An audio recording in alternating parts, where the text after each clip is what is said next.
आज हमारा डिस्कशन हो रहा है अनुज साहब के साथ में कि ऑफ प्लान इन्वेस्टमेंट जो कि मसार में, और हमारा इनसे एक डिस्कशन चल रहा है कि एक कस्टमर है जिसके पास 1 मिलियन दिरहम कैश है और वो मसार में इन्वेस्ट करे तो उसको क्या फ़ायदे हो सकते हैं, ये बताएंगे क्या फ़ायदे हो सकते हैं और मैं बताऊंगा उसके क्या रिस्क हो सकते हैं। हम किसी के लिए बायस नहीं है, हम दोनों चीज़ें बताएंगे आपको, उसके फ़ायदे क्या हो सकते हैं और उसके क्या नुकसान हो सकते हैं, तो आप एक इन्फॉर्म डिसीज़न ले सकते हैं।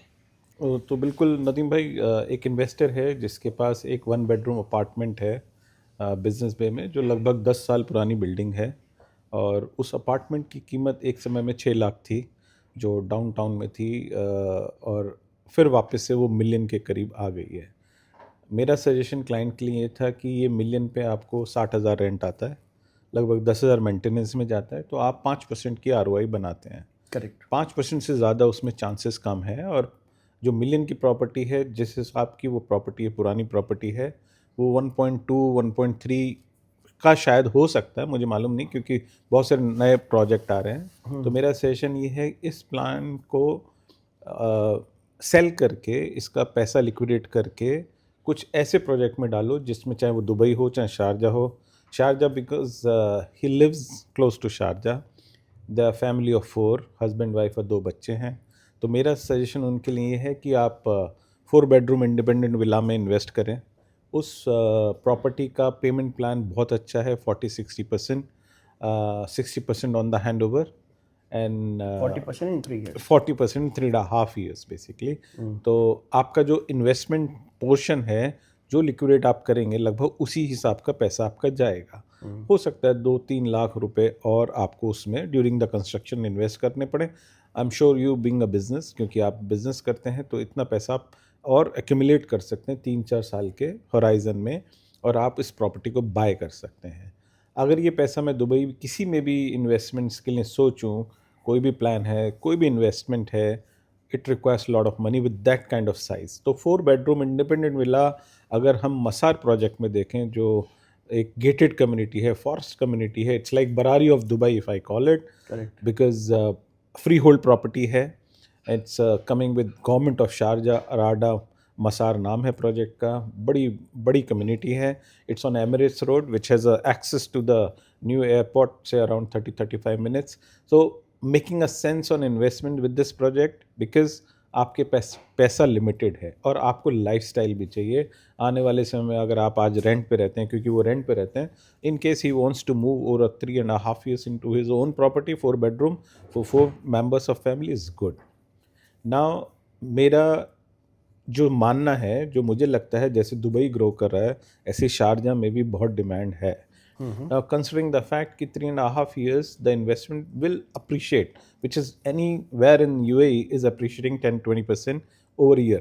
So 3-3.5 साल में अगर ये 30-35% on a lower side I am considering, I am sure ऐसा तो नहीं होगा कि प्रॉपर्टी जो आज 4 मिलियन की है वो 2 मिलियन की रह जाए।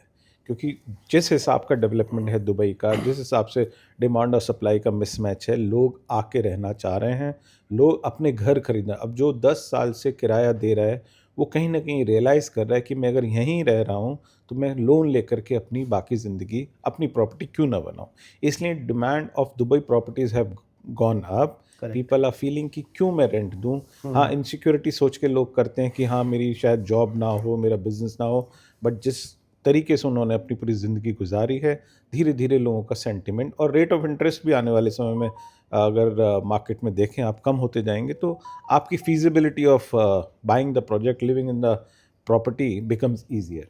आप उन्हें एज ए इन्वेस्टर एडवाइस कर रहे हो या as a end user advice कर रहे हो आप? Very good. इनफैक्ट मेरे हिसाब से अगर आप इन्वेस्टमेंट भी करते हो, 30-40% की ग्रोथ अगर आपकी होती है, आप 30-40% पे करते हो, यू मेक ऑलमोस्ट 100%।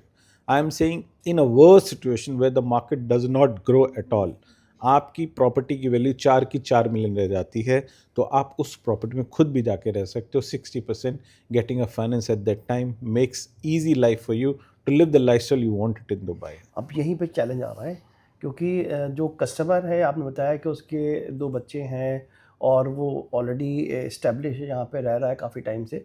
अब रिस्क मुझे क्या नज़र आ रहा है इसके अंदर, कि आप जो उसका कमिटमेंट है वो 1 मिलियन का नहीं है, वो 4 मिलियन का कमिटमेंट बिल्कुल है। ठीक बिल्कुल। है? क्योंकि ये हम एप्रीहेंशन कर रहे हैं कि जो प्रॉपर्टी है उसकी 30% ग्रोथ हो जाएगी, तो 4 मिलियन की प्रॉपर्टी है तकरीबन 5 मिलियन की हो 5 जाएगी। मिलियन की हो जाएगी। तो 1 मिलियन वो इन्वेस्ट करेगा और 1 मिलियन उसको प्रॉफिट मिल बिल्कुल जाएगा। बिल्कुल बिल्कुल। अब मेरा कहना ये है कि वर्स्ट केस, एक तो ये सिचुएशन हो गई कि आपकी मतलब बेस्ट सिचुएशन ये है कि 30% हो गई। 30% एक गेन अगर वर्स्ट आप देख लो उसको, तो अब उनकी हमें एज देखनी पड़ेगी कि कस्टमर की इस वक्त एज क्या है, बिल्कुल 4 साल बाद उनकी क्या एज होगी, बिल्कुल वेदर उनको लोन मिल सकता है कि नहीं, ये भी हमें देखना पड़ेगा। बिल्कुल बिल्कुल। क्योंकि 60% का कमिटमेंट जो हैंडओवर पे कस्टमर का होगा। अग्रीड। हम ये सोच के नहीं कर सकते कि प्रॉपर्टी जो है हैंडओवर के टाइम पे हो जाएगी, हम उसको निकाल देंगे, बिक जाएंगे। बिल्कुल मान ली किसी भी वजह से नहीं बिक सकती है, एक प्रेशर आ जाता है कस्टमर का पास, एक डेवलपर का प्रेशर आ जाता है, फिर पेनाल्टी शुरू हो जाती है आपकी। अभी आप ये कह रहे हो ये जो मार्केट है ना, ये ऊपर ट्रेंड में चल रही है, मुस्तकिल 2021 से मुस्तकिल ऊपर ही जा रही है।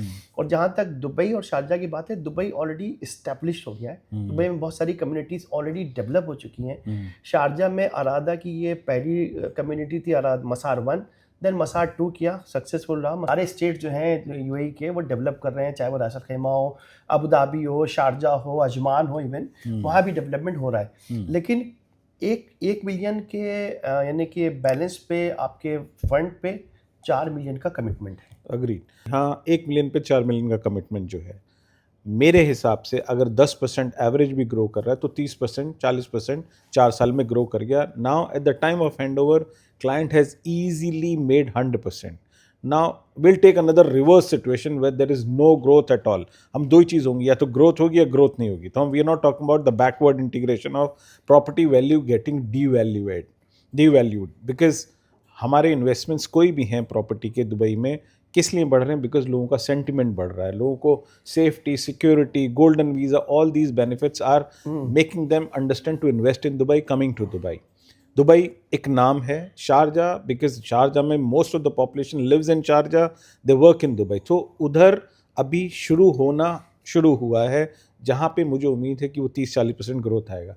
मैं आपकी बात से बिल्कुल कन्विंस हूँ कि अरादा एक मास्टर डेवलपर है, गवर्नमेंट बैक डेवलपर है, एक गेटेड कम्युनिटी है शारजा में। और जिस तरह से दुबई ग्रो हो रहा है, अबू धाबी हो रहा है, रास अल खैमा हो रहा है, शारजा भी बहुत ज़्यादा ग्रो हो रहा है। ह्यूज पोटेंशियल, डिमांड वहाँ पे बहुत ज़्यादा बढ़ रही है। Huge potential. मेरा सिर्फ कहना ये है कि जो इन्वेस्टर है उसको ये एसेस ज़रूर कर लेना चाहिए कि उसका कमिटमेंट जो है वो 4 मिलियन का है। तो वो सारे अपने जो ऑप्शंस हैं वो ओपन रखे कि अगर वो नहीं बेच सकता है तो वो लोन ले लेगा। लोन लेने के भी वो एलिजिबल है कि नहीं है।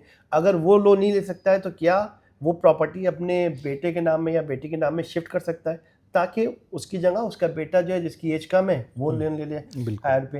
तो नुकसान तो कहीं नहीं, लेकिन ये है कि रिस्क आपको एक आई 100% एग्री। मिलियन पे आप 4 मिलियन का रिस्क ले रहे हैं, आपकी एपिटाइट होना चाहिए उसको रिस्क रीपेमेंट बाय फाइनेंसिंग और सेल्फ पेमेंट और selling the property. In all the cases, client is fit in there. He has no risk. His kids who are growing up, they will be employed soon. 1 or 2 years, they are graduated and they'll be working.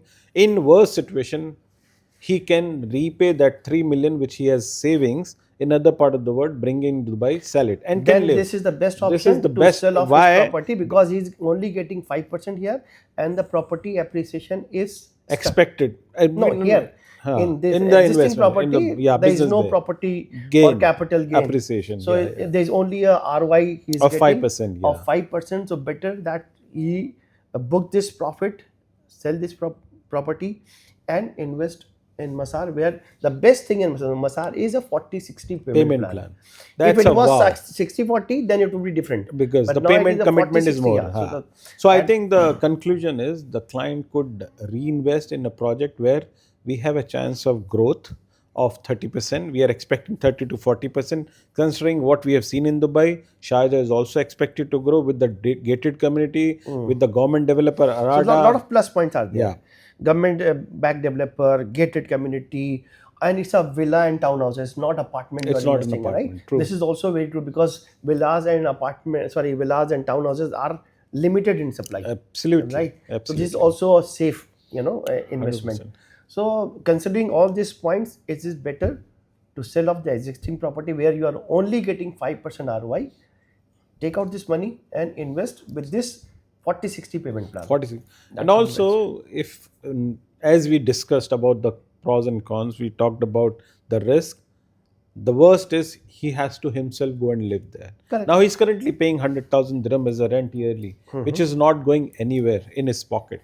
So idea is to buy something after 4 years. At least he will have his own family house, lifestyle to live in, like Barari in Dubai, Barari in Sharjah. So I think in all the balances and checks, if I look at it, this is the best investment option to go ahead with that. Absolutely. So if you can manage 60% at handover, This is the best buy. that's the best buy.